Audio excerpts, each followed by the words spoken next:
우리 보라 이 사람이로다 그렇게 말씀을 주제를 정하고 말씀을 전하고 있습니다. 이 보라 이 사람이로다 에체 호모라고 하는 이 제목은 많은 미술 작품에 쓰이는 말입니다. 우리 어저께 잠깐 나누었듯이 요한복음 19장에서 빌라도가 예수님을 신문하고 나서 이분은 무죄하다. 그리고 이스라엘 백성 앞에 세울 때 그렇게 이야기했던 말이었습니다.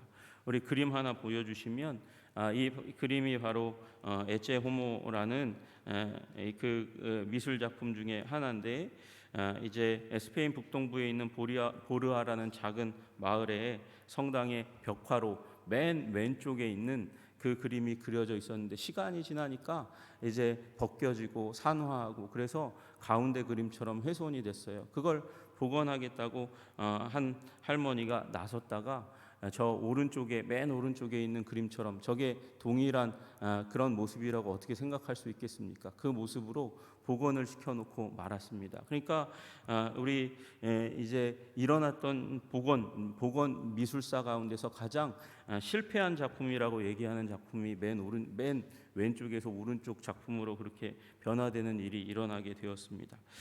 분석하면서 그렇게 얘기합니다. 예수님의 분명한 십자가를 향한 그리고 우리 인류를 향한 사랑의 분명한 또렷한 눈빛이 퀭한 눈빛으로 바뀌었고 예수님의 이 날선 코는 뭉툭한 코로 바뀌었고 예수님의 다부진 그 사명을 감당하기 위해서 이 담은 그 굳은 입술은 벌어진 입술로 그렇게 멍하니 벌어진 입술로 바뀌고 예수님의 면류관을 쓴 저 머리는 저렇게 털실 모자를 쓴 것처럼 이상하게 완전히 바뀌어버렸다. 그렇게 이야기합니다.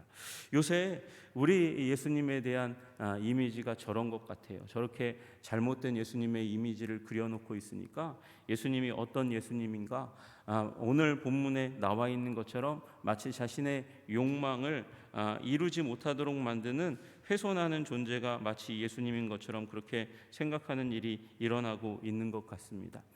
저는 미리 말씀드린 대로 예수님의 일주일의 생애, 예수님이 이 부활하시기 전 일주일의 생애를 중심으로 해서 여러분과 말씀을 나누려고 한다 그렇게 말씀을 드렸습니다. 예수님의 이 일주일의 시작을 보통은 종려주일로 이렇게 설명을 먼저 시작합니다.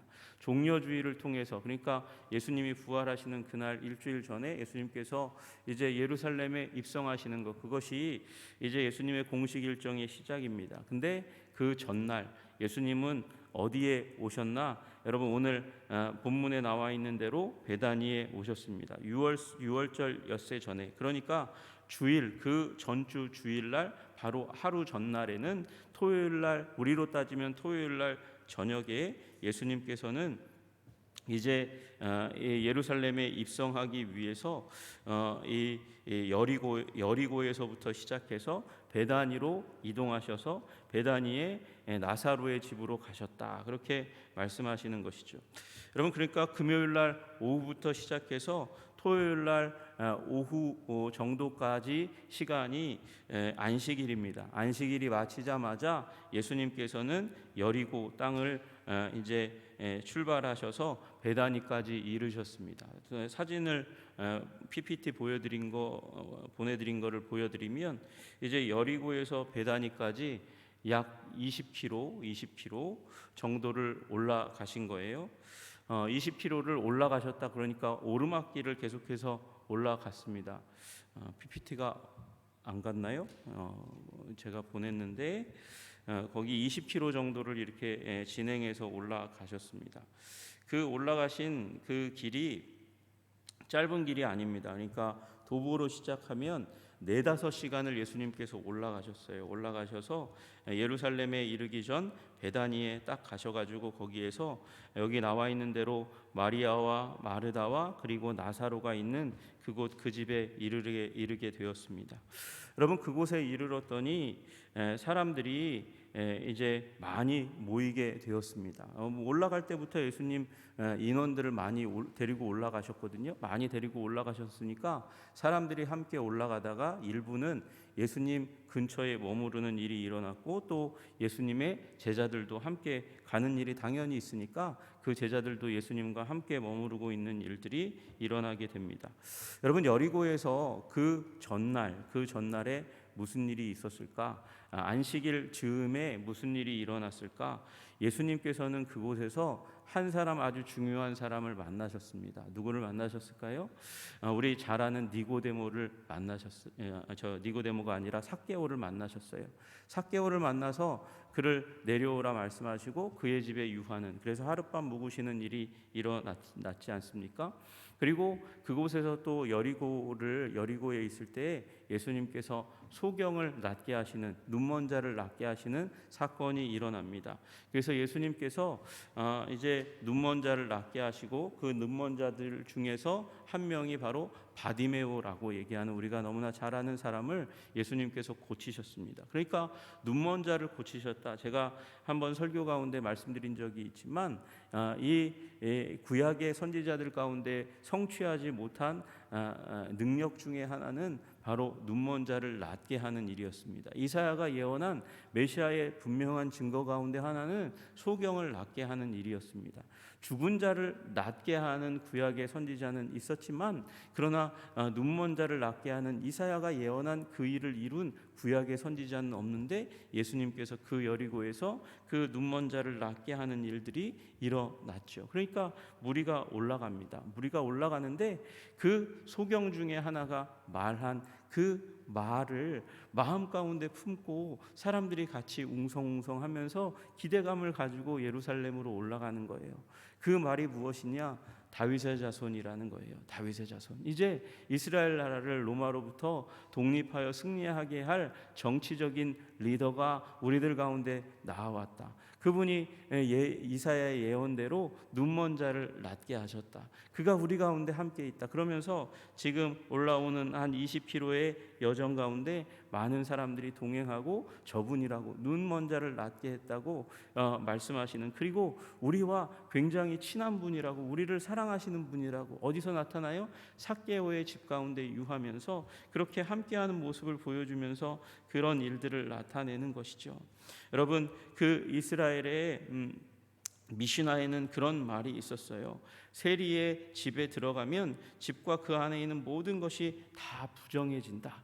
그만큼 세리는 싫어하고 세리의 집에 들어가면 부정하게 되는 것이라고 여기는 일이 있었는데, 예수님은 그곳 가운데 가셔서 죄인들과 함께 먹고 마시며 그들을 격려하며 회복시키고 세리가 회개하는 일이 일어났잖아요. 맹인이 변화되고 세리가 변화되는 놀라운 역사를 이루신 다윗의 자손이 우리 가운데 함께 있어 여리고로부터 시작해서 지금 20km를 계속해서 걸어가면서 백성들을 돌보시고 사랑의 눈빛을 보내시는 그분, 소외된 자들, 가난한 자들, 세리 삭개와 같이 사회적으로 차별받는 사람들, 귀신 들렸던 마리아를 포함한 여인들과 함께 여정을 걸어가고 있는 그분, 원래는 이제 세례 요한의 제자였던 사람들까지도 품고 갈릴리의 어부들까지도 품고 그 예수님의 제자들 가운데서는 민족주의자, 열심당원들도 같이 있다는 사실을 알고 있죠. 그런 사람들까지도 품고 예루살렘으로 올라가시는, 이제 이스라엘에 혁명을 가져올 사람, 독립을 가져올 사람이라고 그렇게 여기고 있었습니다. 그렇게 올라가서 예수님은 가난한 이 나사로의 집 가운데 그렇게 머무르게 되신 것입니다. 여러분, 왜 나사로의 집 가운데 오셨어요? 나사로는 예수님을 환영하는 사람이에요. 두 자매와 더불어서 예수님을 극하게 환영하는 사람입니다. 왜 환영합니까? 우리 11장에 나와 있는 대로 예수님께서 나사로를 부활시켜 주셨거든요. 나사로를 부활시켜 주심으로 말미암아 위기에 빠진 가정을 완전히 회복시킨 그런 일이 있으니까요. 여러분, 여기 이 마리아와 마르다와 나사로는 예수님으로 말미암아 완전한 회복을 이룬 그런 가정이었습니다. 여러분, 마리아와 마르다는 남편이 없었던 것 같아요. 나사로도 아내가 없었던 것 같아요. 여러분, 그래서 이 가정은 이 세 사람이 아직 결혼 정년기에 이르지 못한 그런, 아직 결혼하지 못한 어린 사람들로 구성되어 있는 가정일 수 있습니다. 나이가 많다면 사실은 더 비극적인 가정이죠. 이 가정 가운데 예수님이 오셨어요. 이 가정이 그럼에도 불구하고 집은 좀 있었던 것 같아요. 예수님과 제자들, 아주 가난하지는 않았던 것 같습니다. 예수님이 제자들과 함께 와서 묵을 만한 공간이 어느 정도는 있었으니까.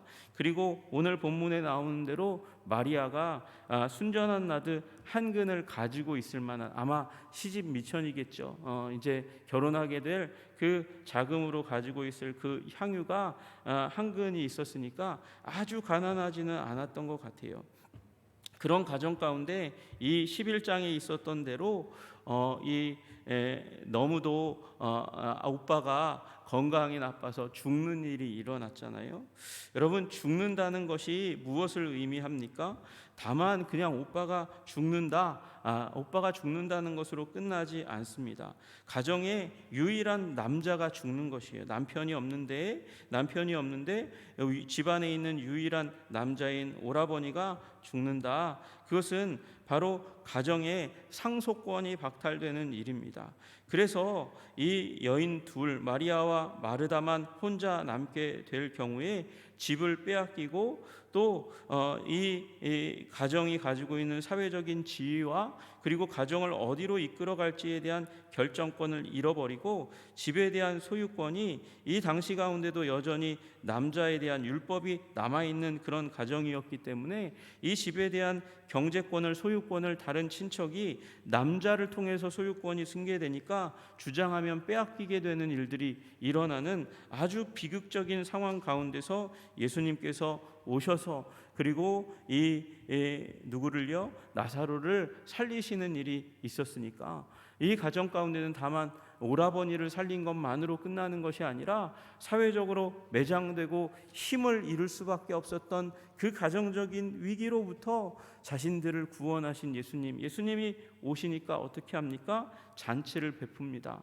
잔치를 베풀고 마리아는 심지어 이제 한 근 순전한 아들을 가져다가 예수님의 발에 붓는 일들이 일어나게 되었습니다. 여러분, 그 예수님이 어떤 존재이길래 자신이 가지고 있는 1년 연봉에 해당하는 아주 값비싼 이 향수를 예수님의 발에 붓습니까? 예수님은 자기를 인정해 준 분이거든요. 여러분, 우리 이 사실을 깨달아 아셔야 됩니다. 예수님은 우리를 인정하시는 분이십니다. 아무도 나를 인정하지 않아도 예수님은 나를 인정해 주시고 나를 사랑해 주시는 분이신 줄로 믿으시기를 주님의 이름으로 축복합니다.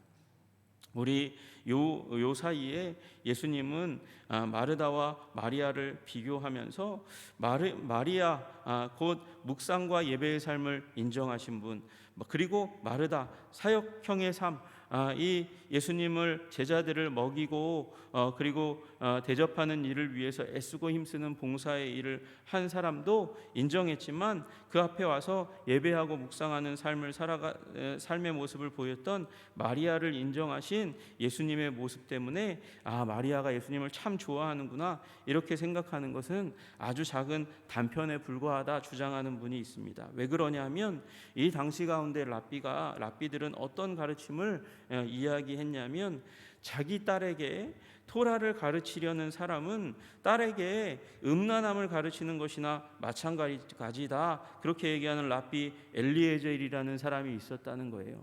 여러분, 여자들도 아마 토라를 알았을 거예요. 율법을 알았을 거예요.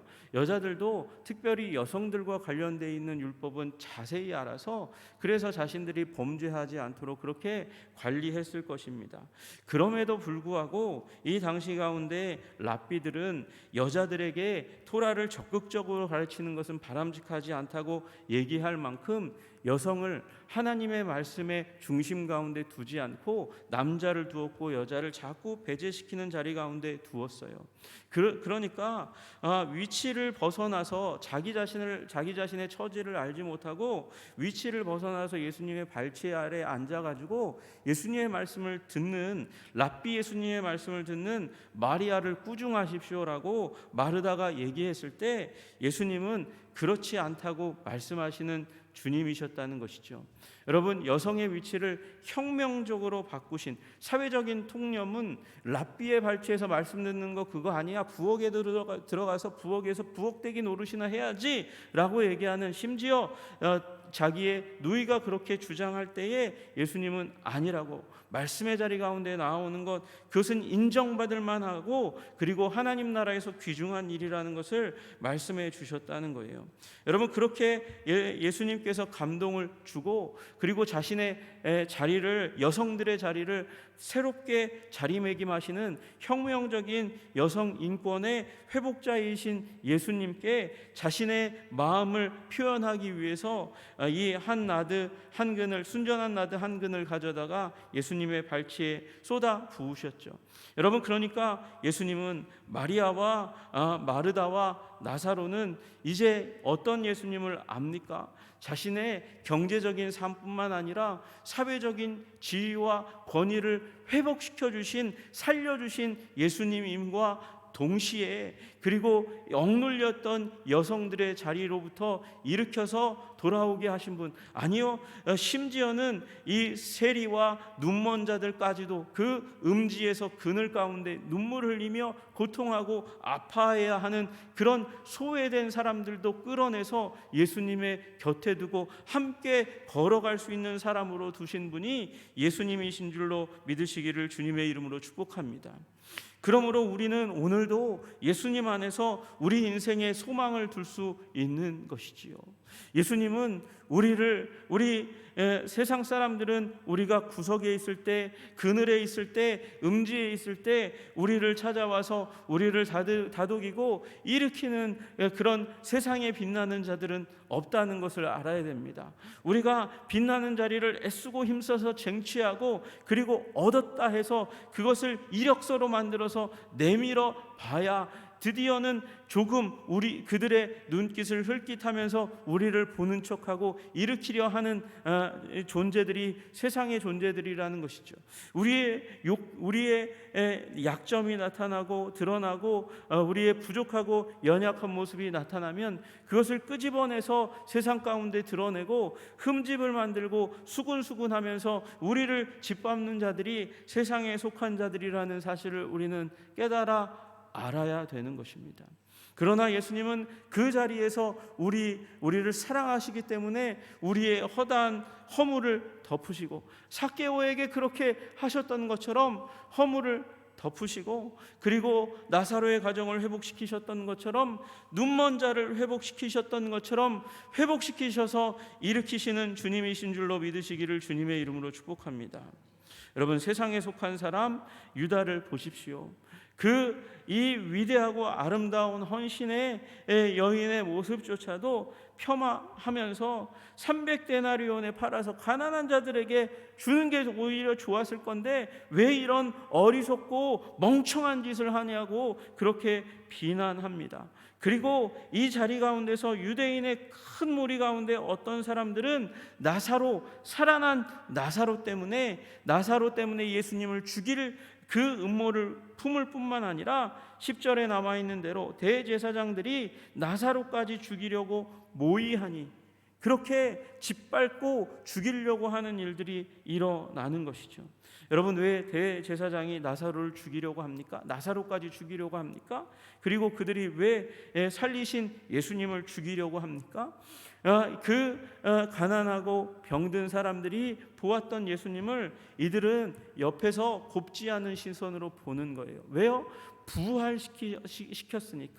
이 사두개인들은, 대제사장들이 리더가 된 사두개인들이 믿지 않는 것이 있어요. 영을 믿지 않습니다. 하나님은 믿어도 영은 믿지 않습니다. 그리고 부활을 믿지 않습니다. 그런데 누가 부활했습니까? 죽음으로부터 나사로가 부활했습니다. 예수님이 그 부활의 현장 가운데 뭐라고 말씀하십니까? 나는 부활이요 생명이니 나를 믿는 자는 죽어도 살겠고 살아서 믿는 자는 영원히 죽지 아니하리라. 이것을 너희가 믿느냐? 말씀하시는 그 예수님, 그리고 부활의 증거인 나사로가 너무도 미운 거예요. 그러니까 자신의 권력을 훼손하는, 자신의 이 종교적인 리더십과 정치적인 리더십을 짓밟고 있는 이 나사로와 예수님이 너무도 미워가지고 대제사장의 무리들은 나사로와 예수님을 죽이려 하는 것이죠. 여러분, 다른 사람들은 생명을 보고 있는 그 현장 가운데 다른 사람들은 죽음을 죽이기로 결단하는 일들이 일어나는 비극을 우리는 보게 되는 것입니다. 또 그 현장 가운데서 누구는요, 유다는요, 돈을 보고 있는 일들이 일어나는 거예요. 여러분, 우리 교회 가운데서 이 생명의 현장 가운데서 죽음을 얘기하는 사람들이 있습니다. 그리고 돈을 얘기하는 사람이 있습니다. 물론 돈을 얘기하면서 우리는 지혜롭게 굴어야 됩니다. 돈의 문제에 대해서 우리는 계산하고 하나님께 영광이 되도록 해야 합니다. 그것은 또한 하나님을 위한 도구이기도 합니다. 그러나 도적과 같이 유다와 같은 마음을 품고 돈 얘기를 하는 사람이 교회 가운데서도 있다는 사실을 우리는 기억해야 합니다. 여러분, 그 가운데서 우리는 우리 마리아의 헌신의 고백을 칭찬하시는 예수님의 말씀을 다시 한번 마음에 새겨야 합니다. 여러분, 예수님께서 뭐라고 말씀하십니까? 7절에 예수께서 이르시되 그를 가만히 두어 나의 장래할 날을 위하여 그것을 간직하게 하라 말씀하십니다. 여러분, 그를 가만히 두어 나의 장래할 날을 위하여 그것을 간직하게 하라. 간직할 그것이 무엇일까요? 예수님의 발에 부었는데 남아 있었던 그 나드 향유 가운데 일부를 얘기하는 걸까요? 그것일 수도 있겠습니다. 그래서 예수님이 무덤에 묻히면 그 향유 남은 것, 붓다가 남은 것 있으면 가져다가 부어라. 이제 내가 장례될 날이 있으니까, 그렇게 말씀하시는 것일 수도 있을 것입니다. 그러나 또 하나는 이 여인이, 이 마리아가 예수님을 사랑하여 헌신한 그 헌신을 기억하라 하시는 우리 주님의 음성이겠지요. 너희, 예수님이 말씀하십니다. 그를 가만히 두어 마리아가 한 행동을 훼손하지 말아라, 폄하하지 말아라, 짓밟지 말아라. 그를 가만히 두어서, 마리아를 가만히 두어서 나의 장래할 날, 내가 죽을 날, 그 죽음을 기억할 기독교 역사 가운데서 마리아의 헌신을 기억하도록 해라. 그러면서 우리 예수님은 우리의 헌신을 또한 기억하실 것을 약속하시는지 모르겠습니다.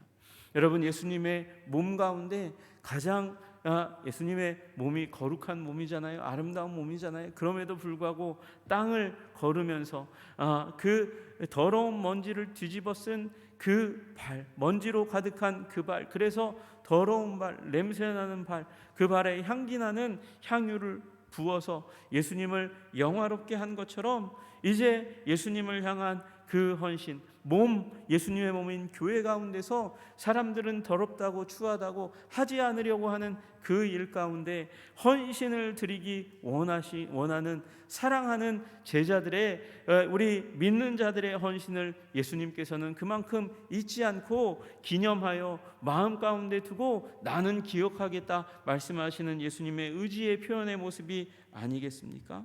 그리고 예수님은 이 일들을 통해서 이제 우리를 영원한 복락, 부활, 생명 가운데로 인도하시는 줄로 믿으시기를 주님의 이름으로 축복합니다. 우리 예수님은 이 일을 전조로 말씀하시는 거예요. 무엇의 전조로요?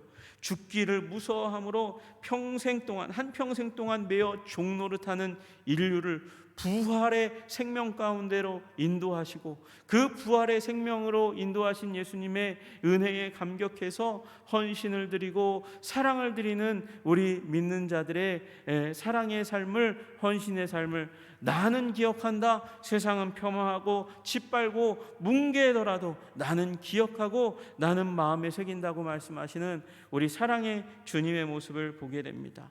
여러분, 우리 예수님의 에체 호모, 예수님의 모습을 주목하여 보시는 여러분 되시기를 주님의 이름으로 축복합니다. 주님은 생명의 주님이십니다. 못난 우리들을 어둠 가운데, 음지 가운데서 이끌어내셔서 생명 가운데로 인도하시는 참 생명의 주님이신 줄로 믿으시기를 주님의 이름으로 축복합니다. 사회적인 통념으로 짓누르면서 길을 펴지 못하게 하는 그 자리 가운데서 마리아를 이끌어내신 것처럼 죽기를 무서워함으로 한평생 매어 종노릇하는 우리를 해방시키셔서 자유의 삶을, 살게 하시는 우리 주 예수님 바라보시는 여러분과 제가 되기를 주님의 이름으로 축복합니다. 기도하겠습니다. 하나님 아버지, 그렇습니다.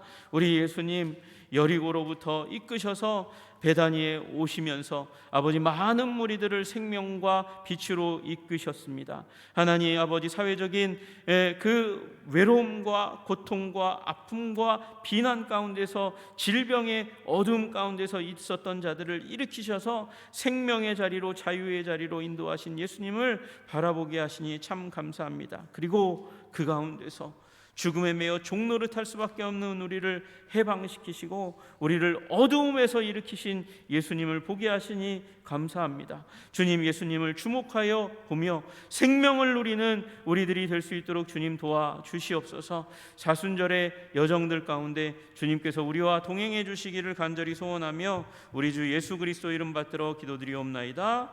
아멘.